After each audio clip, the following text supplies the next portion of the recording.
Welcome back to Anglè Now. Bienvenue encore sur Anglè Now. Today we're going to learn 5 very useful irregular verbs. Aujourd'hui, on va apprendre 5 verbes irréguliers qui sont très importants, qui sont très utiles. These verbs will help you speak better English in everyday life. Verbs ça yo apede ou parler plus bon anglais chaque jour. Let's get started. On commence. Premier verbe là c'est take. Take. Le temps passé de take c'est took. The first verb is take. It means to grab or receive something. Premier verbe là c'est take. Li vle di ke ou prend ou soit recevoir yon bagay. The past tense is took. Took. Temps passé a c'est took.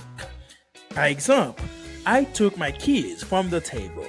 Exemple, moi te prends clé moi sur table. We use this verb a lot when we speak about actions or picking up things.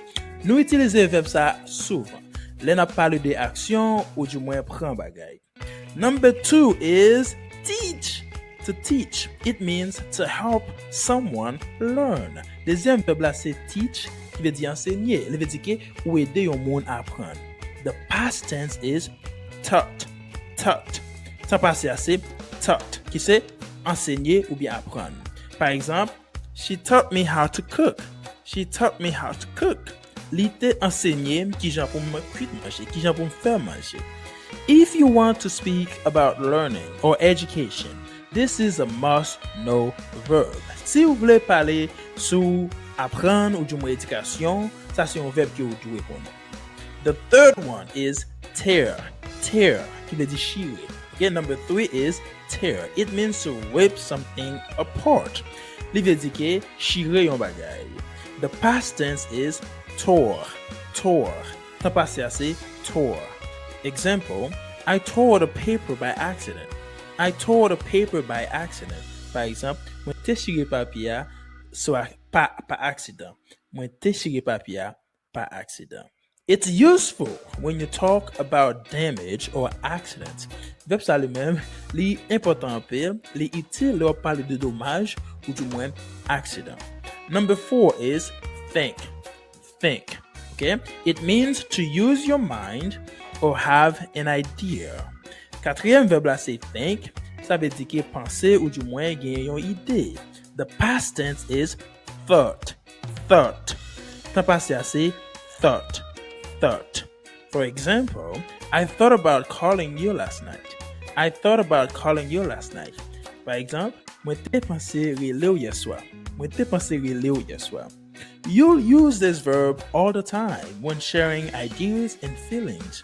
Ou ap utiliser verbe ça tout le temps lor partager pensée ou du moins sentiment. Okay? The last one, number 5, is throw.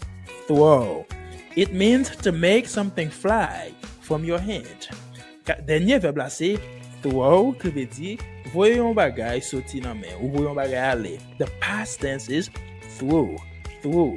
Temps passé c'est throw. Throw. Okay? Example, he threw the ball across the field. He threw the ball across the field.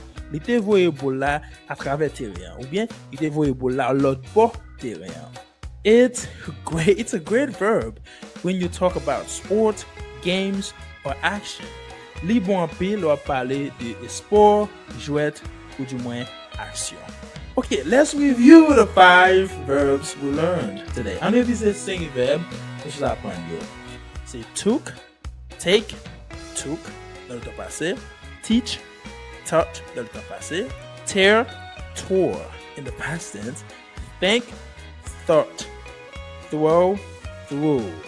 Take, mes amis, c'est prend, ok, là que prend bagay, ok, t'as passé assez, took.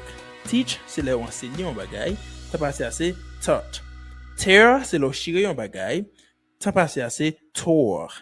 And think, c'est là où penser, le temps passé c'est thought. Thought. Et puis throw, c'est là où voyer un bagay, le temps passé assez, throw. Through. These verbs will help you sound more natural and fluent in English. Verb sa yo apè do parler anglais plus bon, ok?